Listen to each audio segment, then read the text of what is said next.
నానా ఇంకా కటింగ్ అయిపోలేదా? కటింగ్ అయిపోయింది. అయిపోయిన తర్వాత ఏం చేయాలంటే అన్ని నీట్గా శుభ్రంగా కడిగిన తర్వాత ఈ ప్రతి చేప తీసుకొని ప్రతి చేప నీట్గా ఇలా తీసుకొని దీన్ని తీసుకొని ఇలా తిప్పిన తర్వాత పొట్ట భాగం ఉంది కదా, ఈ పొట్ట భాగంలో నీట్గా ఈ అడ్డంగా ఇట్లా కొంచెం హోల్డ్ చేసి ఇలా నీట్గా ఇలా కట్ చేస్తే, కట్ చేసిన తర్వాత నీట్గా దీంట్లో ఉంటుంది కదా పేగు గుడ్డు అంతా నీట్గా ఉంటుంది. గుడ్డు ఉంటుంది, ఆ గుడ్డు కూడా తీసేస్తే కొంచెం చేదు ఇదంతా ఉంటుంది. అవన్నీ ఇట్లా అంతా పగలగొట్టేసి ఏం చేయాలి, ఇవన్నీ నీట్గా ఇట్లా చేయి పెట్టేసి నీట్గా ఇలా తీసేసి మళ్ళీ ఇంకోసారి అట్లా వాటర్ వేసినామనుకో నీట్గా వెళ్ళిపోతుంది. ఇదంతా ఇట్లా పగలగొట్టిన తర్వాత దీంట్లో ఉండేటువంటి గుడ్డు తర్వాత చేదు ఇలాంటివన్నీ తీసేస్తే మనకి తినడానికి అవి తినచ్చు. యాక్చువల్గా అయితే గుడ్డు అదంతా తినచ్చు, ఏం లోపల ఏమి ఉండదు, అంతా ఇది నాచు మాత్రమే తింటుంది కాబట్టి ఇవన్నీ తినచ్చు.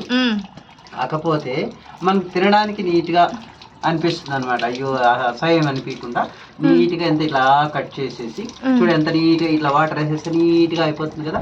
ఇలా చేసేసి ఇలా ప్రతి చేపకు ఏం చేయాలంటే ఇట్లా నీట్గా ఇలా నీట్గా కట్ చేసేసి ఓపెన్ చేసి చాలా శుభ్రంగా అయిపోతుంది. తినడానికి పచ్చిదే అలా తిన్నామా అనిపిస్తుంది. చేప గుడ్డుతో కూడా కూర చేస్తారు కదా. చేప గుడ్డుతో కూడా మా వాడైతే పెద్దవాడైతే వాడు గుడ్డుతో కొబ్బరి నూనె అది ఇదేసి బాగా చేస్తాడు. అయినట్టే మనకేమైతే ఆంధ్ర వాళ్ళకైతే కొబ్బరి నూనెతో ఏం టేస్ట్ అంత అనిపించదు, కానీ వాడు తింటాడు. కాదు మంచిదే కొబ్బరి నూనె వంట చేయడం అంటే. ఆ గుడ్డుకి సపరేట్ ఫిషెస్ ఉంటాయా? ఆ గుడ్డుకు సపరేట్ ఫిషెస్ ఉంటాయా? ఉండవు, అవి తర్వాత ఎప్పుడో వేస్ట్ అయిపోతాయి. అలా తీసేసి ఇలా నీట్ గా చూడండి ఎంత శుభ్రంగా ఉంది. నీట్ గా ఒక్క చేప తినడం వల్ల దాంట్లో ఉండే న్యూట్రిషన్స్ మంచి క్యాలరీస్ ఉంటాయి. బాగా తినడం వల్ల పిల్లలకు మెదడు ఆ గణితంలో జ్ఞాపక శక్తి ఎక్కువ, ముఖ్యంగా జ్ఞాపక శక్తి పెరుగుతుంది. అందుకని పిల్లలకు అలవాటు చేయాలి. తినరు పిల్లలు, బన్నీ లాంటి దుబ్బనాయాలు తినరు, అలవాటు చేస్తే మంచిది. అలా కట్ చేసిన తర్వాత ప్రతి చేపను అలా చేసి చూడండి ఎంత శుభ్రంగా ఉన్నాయి. చూడండి దాదాపు 1/2 kgకి ఎంత నీట్ గా కట్ చేసేసి. ఇవన్నీ ఫిష్ షాప్ లోనే కట్ చేస్తారు కదా. ఫ్రై కంటే పులుసే బాగుంటుంది, చాలా బాగుంటుంది. ఇవన్నీ షాప్ లోనే కట్ చేస్తారు కదా. ఇవన్నీ షాప్ లోనే కట్ చేస్తారు కదా. చేస్తారు, కాకపోతే వాళ్ళు మనకంత ఏదో రకం ఫీలింగ్ అనమాట. మనం చేసుకుంటే చాలా శుభ్రంగా ఉంటుంది, అందుకని వాళ్ళే కట్ చేస్తారు. మెదడు అవన్నీ తీసేసావా? మొత్తం అన్ని తీసేసాను. మెదడు తినొచ్చు కదా. మెదడు తినొచ్చు కదా. మెదడు ఏం తీసేది లేదు, అంతే.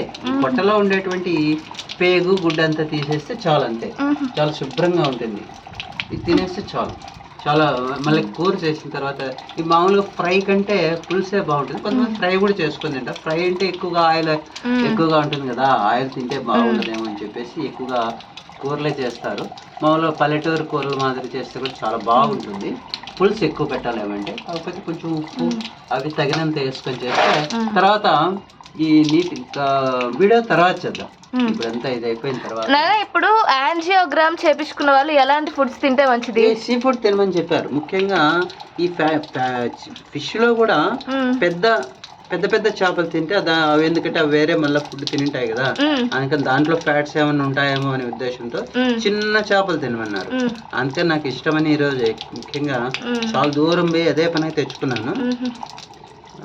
మా ఇంట్లో ఎక్కువగా మా పెద్ద అబ్బాయి చాలా చేపలు అంటే ఇష్టపడతాడు. సీ ఫుడ్ అంటే అని ముఖ్యంగా నాకు కూడా అంత సీ ఫుడ్ ఇష్టం. కాకపోతే మా శ్రీదేవి ఎక్కువగా ఇష్టపడదు కాబట్టి ఈ సీ ఫుడ్ తినడం పాపం చేస్తుంది భాగ్యం, కానీ ఇష్టపడదు కాబట్టి మేము తేము. ఎప్పుడో మంత్లీ వన్స్ 2 months వన్స్ అలా తెచ్చుకుంటాం. ఈ చేపల పులుసు ఫుల్ వీడియో ఏ ఛానల్లో ఉంటుంది? ఈ రాయల్ కిచెన్ వ్లాగ్స్ దాంట్లో ఉంటుంది. దీన్ని మీరు బాగా ఎంజాయ్ చేయొచ్చు. బాగా ఎలా చేస్తారు ఎలా అనేది చూసి ఎంజాయ్ చేసి ఇంకోసారి మీరు ఎప్పుడైనా ప్రయత్నం చేయండి. చాలా టేస్టీగా ఉంటుంది. ఒకసారి ప్రయత్నం చేసి చూడండి. Okay, thank you.